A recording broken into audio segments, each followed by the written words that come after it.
Hello my dear friends and welcome back to another video. The Tusken Raiders are back and have so far played a significant role in Boba Fett's story after his escape from the Sarlacc pit. Jon Favreau seems to love these guys, having written them into the Mandalorian's first 2 seasons and now the Book of Boba Fett. The biggest difference between previous depictions of Tuskens and how these shows are portraying them is that they're finally being humanized and depicted in a much better light. Not only are they capable of complex emotions and social structures, but they also have established their own style of combat, and most surprisingly, they have a profound ancestral spirituality, which with it comes ritualistic ceremonies. We vaguely knew from the games and visual dictionaries that Tuskens had mystical connections to nature, but we didn't know the true extent of their spirituality until the Book of Boba Fett showed us. In this series, we're truly learning new things about them all the time, and with every passing episode, the lore surrounding them expands. But the resurgence of the Tuskens in the Book of Boba Fett has fans once again asking the question we've all been curious about since the franchise was born. What do Tuskens look like under the mask?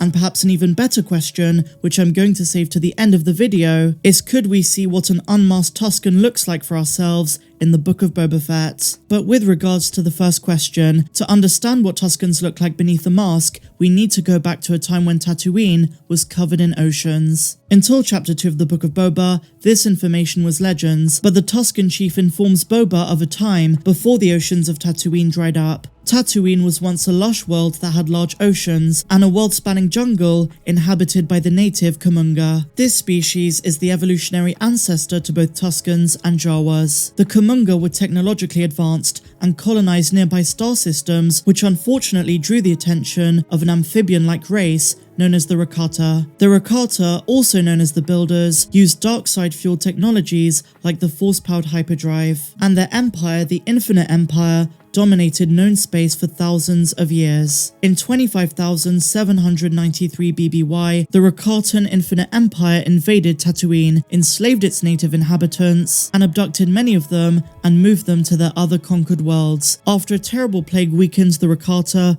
the Kumunga eventually rebelled and managed to drive the Rakata off the planet. In response, the Rakata subjected the planet to an orbital bombardment, which unfortunately glassed the planet. In other words, it fused the silica in the soil into glass, which then broke up over time into sand. This process boiled away Tatooine's precious oceans. Over time, this change split the indigenous Kumunga into 2 races, the Gorphers, which we know as the Tusken Raiders, and the Jawas, so both races have the same evolutionary ancestor. The Sand People began wearing mouth grills and eye coverings to retain moisture and keep the sand out, and they also had a filter to help facilitate breathing in the desert climate, but their need to protect their bodies from Tatooine's weather developed into a taboo against exposing any part of the body in public. Because of this, the Tuskens almost never unmasked themselves, even in front of one another. They were forbidden to remove their clothing in front of others, except at childbirth, on their wedding night, and at coming-of-age ceremonies. In addition,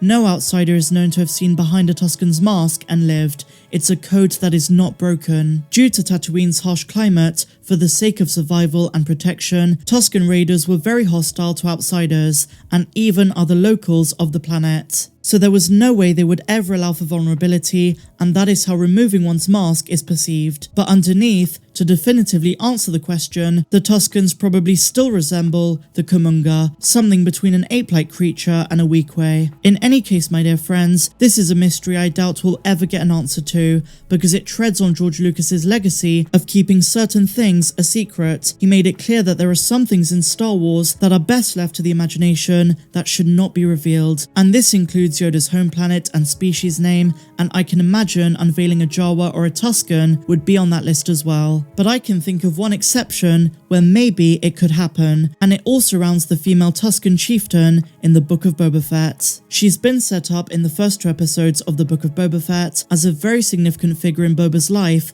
post-Sarlacc. Having trained him in the art of the Gaffi Stick, embraced him into their culture, and having been a big part of that period of his life, I think she might be important later on in the series in the current day timeline and not in flashbacks. A theory that I came across which is worth highlighting is that she might risk her life for Boba Fett and be left severely injured. It could be at this point that he lifts up her damaged faceplate and we get our first reveal of what Tuskens actually look like. It's just a theory, but I'm not sure it's a good idea to reveal such a mystery, and I don't even think I want to know what they look like underneath. Some things in Star Wars are best left unanswered. So far in the story, I've loved the Tusken subplot. It deepens Boba Fett's character, he's learnt a lot through them, and they're kind of like his new mentors. In the process, Robert Rodriguez, Jon Favreau, and the amazing folks who work on this show have inadvertently expanded Star Wars lore by giving us a different take on the Tusken Raiders. The Mandalorian Season 2 helped us to get to know them a little bit better, but this series has given us a reason to care about them. As the series progresses, we are probably going to get a bit more Tusken Raider flashbacks, but as I say, near the end of the show, or at least the first season, we are probably going to get a big payoff with them coming into Boba's story in the current day. They might prove to be a valuable ally, and I can imagine them being his army if he goes up against some of the big crime syndicates. We saw this with the Pikes, but what if Black Sun or Crimson Dawn come in? Boba Fett is going to need some help, and he might get it from other bounty hunters like Bosk or Dengar, but I think the Tuskens ultimately are going to be the stars of this show. And in a way, their possible importance adds to the notion that I kind of hope we don't see what they look like. Yes, it's a curiosity, but I think it's one that should be left to the imagination and not shown flat out. We know that Dave Filoni respects George Lucas's legacy, and I just can't imagine him approving of them showing us what Tuskens look like. It's the same thing with Grogu and the Yoda species generally. We're probably never going to find out what they're called, nor are we going to find out where they originally come from. As I say, it's a fandom curiosity, but it is something that has to be left unsaid, especially if they want to respect his wishes. We've seen him present on the Mandalorian sets, and I think he's happy with Grogu, but I can't imagine him ever wanting them to spill the beans on what Grogu and Yoda's species is called. But you never know, we just have to wait and see what's in store for us in future seasons and series. But that, my friends, brings us to the end of this video.